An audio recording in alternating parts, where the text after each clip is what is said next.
Ah ouais, là, les petits chiens qui dorment. Ça fait tellement de peine, les petits trucs comme ça, ils font des bruits trop mignons. Petite chose, va. Le rhum blanc, ouais, quelqu'un me pose une question sur le rhum blanc. Oui, le rhum blanc, c'est pareil. Et encore, non. Le rhum a pour lui le fait que ça a un goût un peu sucré. C'est, c'est comment dire, c'est doux, on va dire. Mais l'alcool, comment dire, le rhum blanc, c'est terrible. Le rhum blanc, c'est affolant. Je veux dire que ce soit... Alors, je vais pas parler des rhums blancs qui sont vraiment des torboyaux comme le comme le charrette ou les trucs comme ça. Après, t'as des trucs un peu mieux. T'as le damoiseau, il y a le HSE, il y a des trucs comme ça. Mais le rhum blanc, ça reste un alcool hyper fort et qui a pas vraiment de goût, quoi. Les mecs sont heureux là-bas de boire ça parce que pour eux, ils ont l'impression d'être des hommes, parce qu'ils encaissent des trucs, ils boivent du pétrole, ils sont contents. Ouais, c'est bien de boire de la soude caustique, mais dans l'idée, je trouve ça plus intéressant de boire un alcool qui vraiment a un goût, quoi. Ah ouais, les gros extraterrestres comme ça. Le pauvre, il a rien demandé. Bon, même si dans l'idée, il va se faire défoncer, mais... Ah, mais c'est immonde. En fait, tu peux le tuer de trois manières différentes. Avec le gaz, avec le feu et avec l'électricité.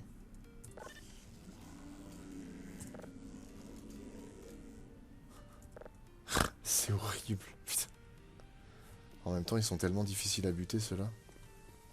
Le Fernet Branca, c'est pas ce que boit Carmen Cru. Alors, je sais pas du tout qui est Carmen Cru. Mais le Fernet Branca, c'est un vieil alcool. C'est un alcool... Moi, je connais ça parce qu'en fait, les invités de Bouvard dans une de mes grosses têtes des années 80 en parlent. Et déjà, pour eux, c'était déjà un vieil alcool. Et c'était les années 80. Hein. Alors, je vous laisse imaginer de quand ça date vraiment, ce truc-là. Ouais, mais c'est pareil. Là, par exemple, Artie Wanner me dit... D'ailleurs, Jessie du Nord, bienvenue sur le chat.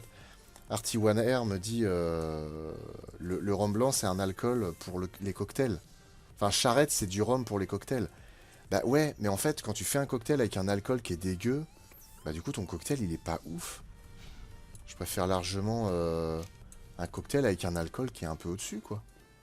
Bah après, oui, rhum blanc avec du jus d'orange ou du jus de fruits, oui. Parce que sinon, sec, c'est imbuvable. Mais moi, je fais partie de la confrérie des gens qui boivent sec. Parce que j'ai pas envie de dénaturer le goût. Parce qu'il y a un mec qui s'est fait chier à travailler son alcool. C'est rigolo. À travailler son alcool pour qu'il ait des arômes, des choses comme ça. Très franchement, voilà, faut quand même rendre un peu honneur, faire honneur à son travail, quoi. Ah oui, le Ricard pour les problèmes intestinaux. Oui, effectivement, c'est connu, ça. C'est connu, ouais. Bah, c'est comme le grog, hein. Le grog, c'est en général un alcool, ce qu'on appelle de la goutte. Que ce soit de la poire ou n'importe quoi. Et ça nettoie, ça décrasse et c'est vachement bien. Les gens sont contents. T'as vu, je fais une expérience. T'es content? Hein? Tu vois où part mon salaire? En même temps, je suis en train de sauver ta boîte, espèce d'enfoiré. Effectivement, je bois les alcools forts secs et je mange vraiment très pimenté.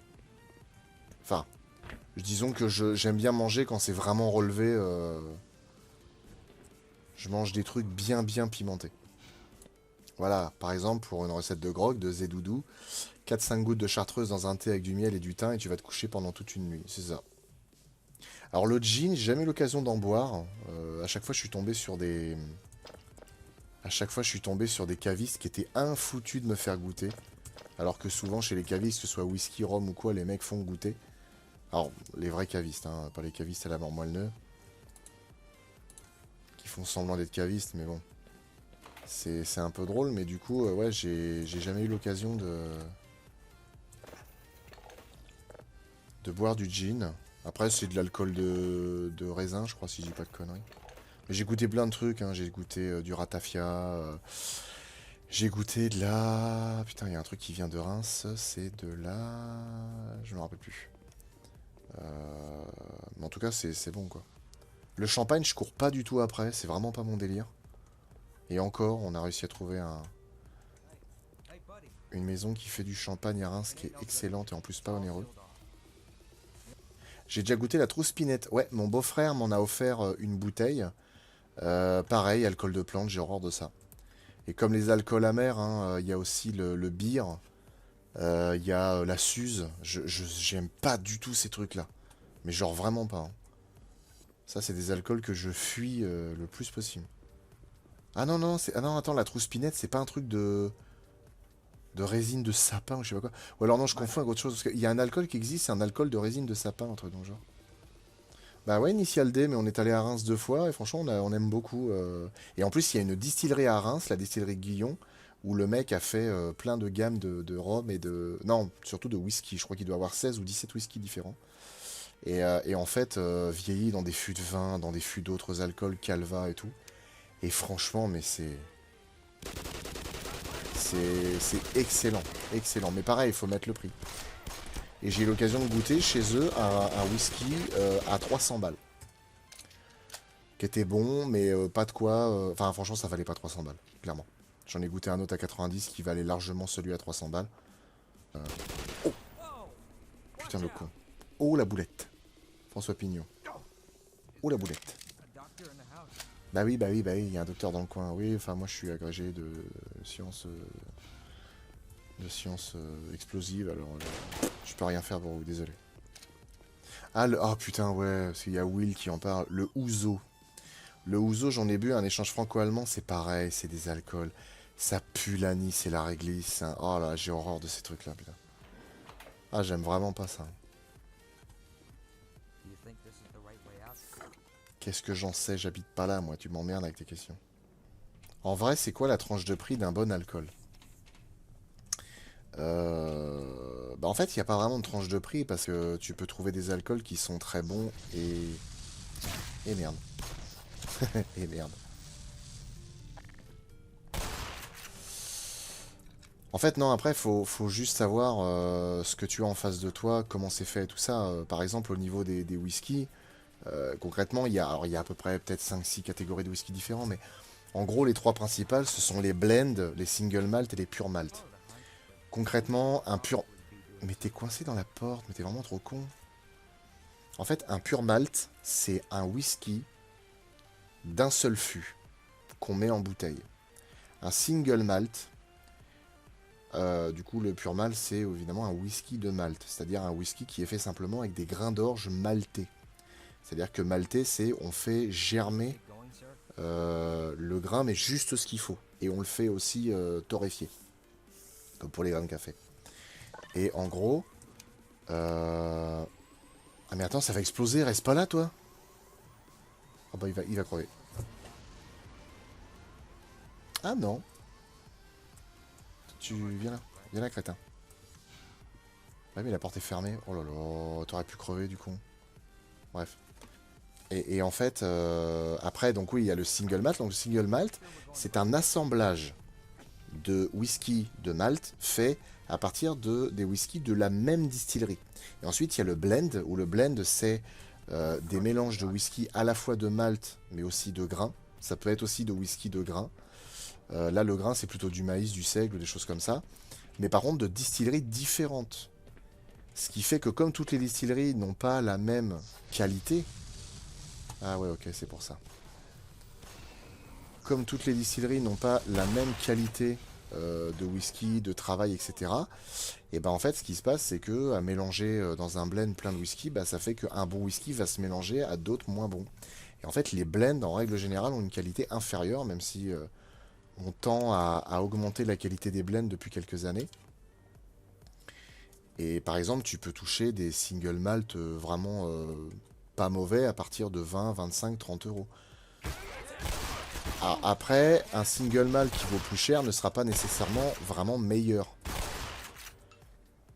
Mais on va dire que, parce que c'est pas le prix qui fait la qualité. Mais en fait, à partir du moment où tu payes un whisky un certain prix, tu t'attends à ce qu'il ait la qualité.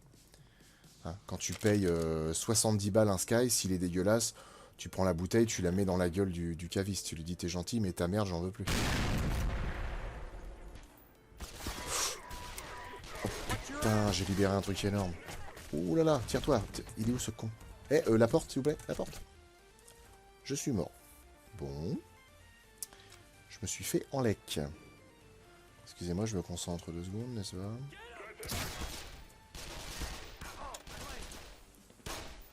C'est con par contre que les gardiens ils prennent pas des flingues, genre les mitrailleuses par exemple des militaires, ce serait vachement bien.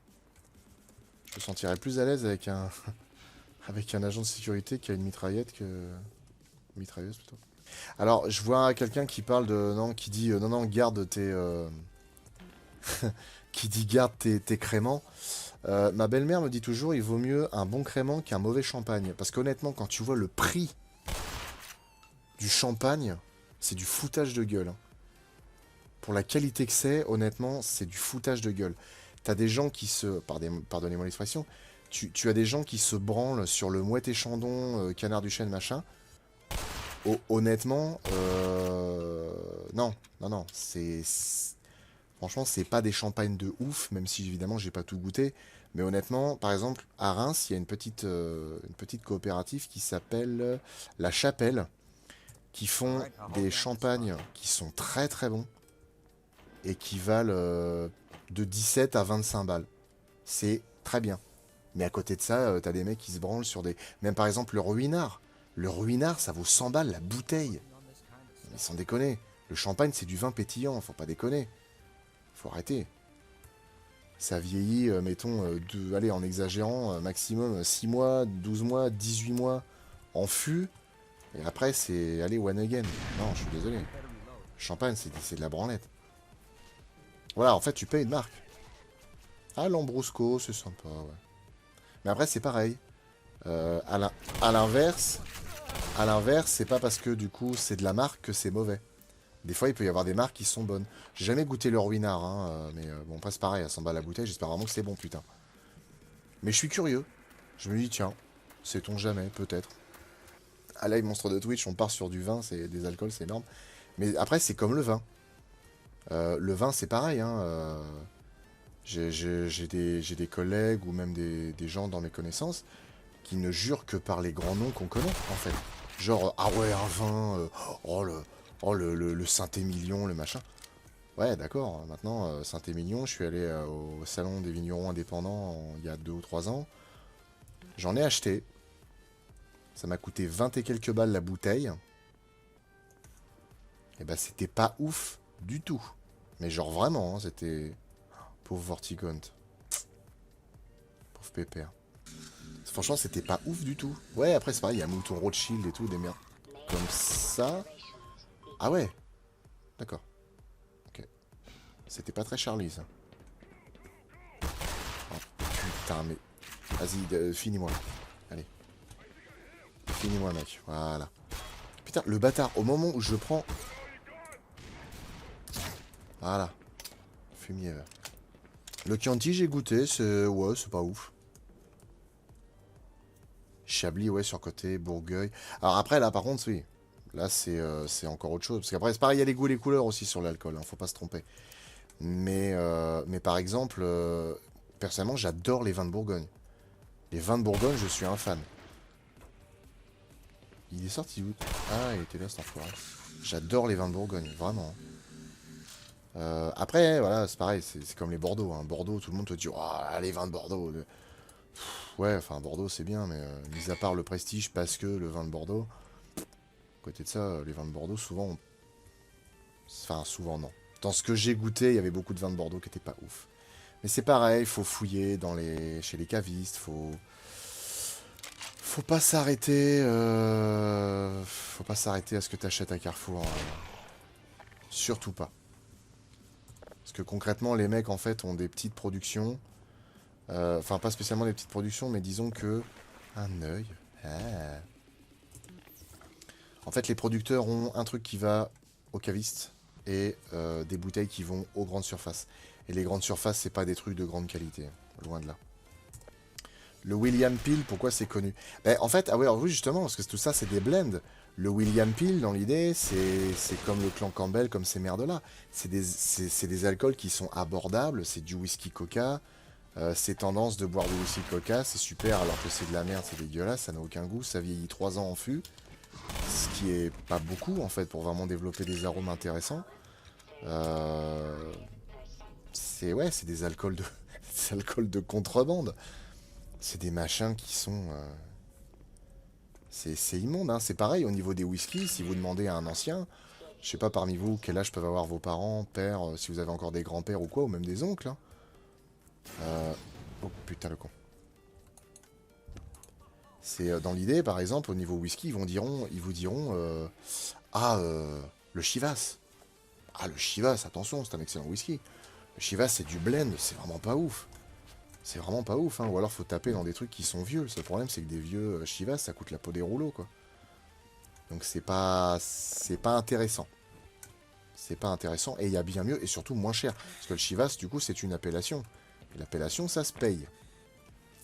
Hein, ça fait que ton Chivas, tu vas payer, par exemple, la bouteille de... Je crois que c'est le 12 ans, ou le 15 ans. Ou même le 10 ans, je sais plus. Tu vas le payer 25 balles. Je sais même pas si c'est pas 30 balles. Dans le même genre, il y a le Cardu. Le Cardu, c'est un peu meilleur, quand même. Puis après, ça dépend comment c'est travaillé et tout ça, mais il y a des whiskies honnêtement très abordables. Moi, les premiers whiskies où j'ai fait mes armes au niveau de vraiment des spiritueux, c'est le Glenfiddich. Il y avait quoi? Il y a l'Aberlour aussi. Après, il y a tellement de choses intéressantes à goûter, c'est chouette. Le Jack Daniel, c'est pareil. Le Jack Daniel, c'est de la merde. Surtout qu'en plus, j'ai un caviste. Bah, un caviste à. Non, c'est à Bordeaux. Qui m'avait dit, en fait, on se méfie de plus en plus des Américains.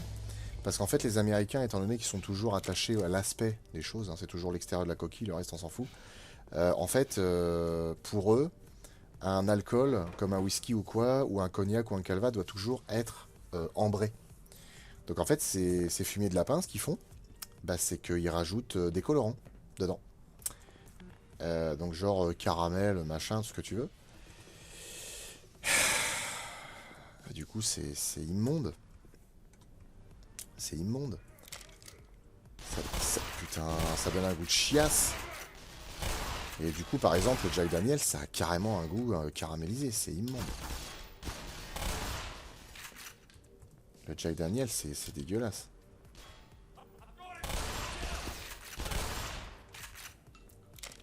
Beaumort aussi, ouais, c'est sympa. Les whiskies japonais sont très bons, mais pareil, les whiskies japonais, je crois qu'il y a le Yamazaki qui peut être à... Non, Yamazakura. Le Yamazakura qui peut être à une quarantaine d'euros. Il y en a un que j'ai acheté aussi, je sais plus à combien il est, qui est à une trentaine, mais les whiskies japonais en règle générale sont chers, vraiment chers. Alors il y a le bourbon, il y a aussi il y a des bons bourbons, mais ils ont tendance, pareil, à certains à foutre du caramel dedans. Et alors pareil, parce qu'il y a des gens qui ont souvent tendance à soutenir Mordicus que le Jack Daniel c'est du bourbon parce que c'est fabriqué aux États-Unis. Ce n'est pas du bourbon. Pourquoi? Parce que c'est fabriqué dans le Kentucky, je crois. Non, c'est le Tennessee, pardon, le Jack Daniels. Et le bourbon vient du Kentucky. Alors souvent la réponse qu'on a c'est «Oh ça va, c'est le même pays». Bah non, en fait.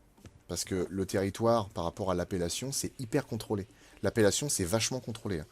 Whisky, whisky, bourbon, tout ça, c'est des appellations, on peut pas faire n'importe quoi. Et en fait, en général, l'exemple que je donne moi, c'est que je dis, bah non, tu vois, moi si demain par exemple je fais un vin en Bourgogne, je vais pas l'appeler Côte-du-Rhône. Ou je vais pas l'appeler Bordeaux. Non, parce que c'est fait en Bourgogne. L'appellation, ça a un sens. Donc si c'est fait là où on fait le bourbon, bah t'appelles ça du bourbon. Et pareil, le Jack Daniel, c'est pas fabriqué de la même manière qu'un bourbon. Il y a une légère différence au niveau de la distillation. Donc du coup, ça n'en est pas. Bon après, ouais, les ricains en règle générale sont quand même des souillons au niveau de la bouffe et de la boisson. La femme de ménage du jeu, ouais, j'avoue. C'est vrai qu'elle va gueuler un peu, ouais. Agito Live qui dit rien à voir, mais je viens de voir le trailer d'un film d'horreur avec un paresseux tueur. Oh putain, énorme. Il manquait plus que ça pour que la collection soit complète. Avec les moutons, les koalas et les vaches. Bah ouais, Moxwin, effectivement, par exemple, Moxwin dit le Chivas, avant j'en avais une, maintenant j'ai une bouteille de 18 ans, je peux plus la boire. Bah en fait c'est ça, c'est que à partir du moment où tu as goûté d'autres choses, tu peux pas revenir à tes premiers alcools. Moi aujourd'hui, bon la Berlour ça peut aller, mais c'est rare. Mais même le Glenfiddich, des trucs comme ça, je peux plus y retourner en fait. Parce que c'est plus aussi bon que des choses que j'ai goûtées. C'est comme par exemple le Porto. Le Porto, t'as le Ferreira, t'as le machin comme ça à Carrefour. Le Porto, j'en ai acheté un chez mon caviste. C'est une tuerie. Alors, 25 balles la bouteille. Mais il est magnifique. Il est super bon. Des vrais arômes et tout. Enfin, franchement, excellent, quoi. Putain, la vache, moi, je marche là-dessus et du coup, je fonds, c'est ça? Non, non, vraiment, au niveau des alcools, il y a des choses très intéressantes à découvrir et à fouiller. Comme pour les cigares, d'ailleurs, parce que je suis un amateur de cigares. Un jour, j'aimerais faire une vidéo avec un mec comme ça, là. Ils avaient fait ça avec les inconnus. Enfin, c'était avec Pascal Légitimus et Didier Bourdon. C'est goûter des rhums, genre de 10 euros jusqu'à 5000 euros. Et puis, pareil, il y avait la même chose avec le cigare, pour Didier Bourdon, parce qu'il fume le cigare. Ouais, bientôt la chèvre tueuse, le pangolin et tout le reste. Si je t'invite à prendre un alcool, un apéro, quel alcool dois-je te proposer? Bah moi concrètement, alors je peux boire quasiment de tout. Les alcools de plante, j'aime pas la vodka. Après le reste, je m'adapte, hein. Tiens, j'ai bu un passoa ce midi, j'étais invité chez mon frère. J'ai bu un passoa, j'aime bien le passoa. Une bonne villageoise, y a rien de meilleur. Bah c'est pareil, même ça, à une époque, je cuisinais un peu à la villageoise. Aujourd'hui, je cuisine, je prends des bouteilles de vin qui coûtent 3-4 balles et je fais ma bouffe avec. Parce que ça, c'est pareil, quand tu fais un plat, si tu choisis un mauvais vin, ton plat sera moins bon. Oh! Oh, je me suis fait enfler par la machine. Waouh. J'ai pris cher dans mon cul. Tout doucement, pas besoin de courir, on fait sa petite vie, tranquille. Hop. Voilà. Hop. Tu es donc passionné par les bons alcools, les cigares, tu es un Américain. Un États-Unien, du coup. Alors le cigare, oui. Mais en fait, non, parce que quand il pense, le cigare, c'est cubain. Ça vient surtout de ces régions-là. Et l'alcool, bah, ça vient de partout. Attends, et en France, on a 500 fromages différents. Et des alcools, on en a dans toutes les régions, hein. Si tu fouilles, on en a partout. On a le chouchen en Bretagne, on a le cidre aussi en Bretagne et en Normandie. En Normandie, on a le calva, il y a le cognac, il y a l'armagnac, il y a tous les vins, il y a plein de trucs. On n'a pas besoin des autres pays. Waouh, si un jour tu viens en convention, je t'offrirai une bouteille de gin de Binch au piment. Oh la vache. Le muscadet, putain, c'est bon le muscadet. Ça doit arracher la gueule. Le jeu The Thing, bah ouais, je pourrais faire un live, un de ces quatre avec. Mais il faudrait que je le recommence du début, parce que là j'étais coincé, ça me saoule. Ah, la charcuterie aussi. Bon, on va pas se lancer dans la bouffe, parce que on va faire un live avec Gérard Depardieu. Est-ce qu'un jour tu feras une soirée film où on regardera juste un film tranquillement? Ouais, pourquoi pas. Ça peut être sympa, ça. Ça peut être très sympa. Et Alien Isolation en stream, oui, ça se fera un de ces quatre. Je vous fais plein de bisous et je vous souhaite une bonne nuit.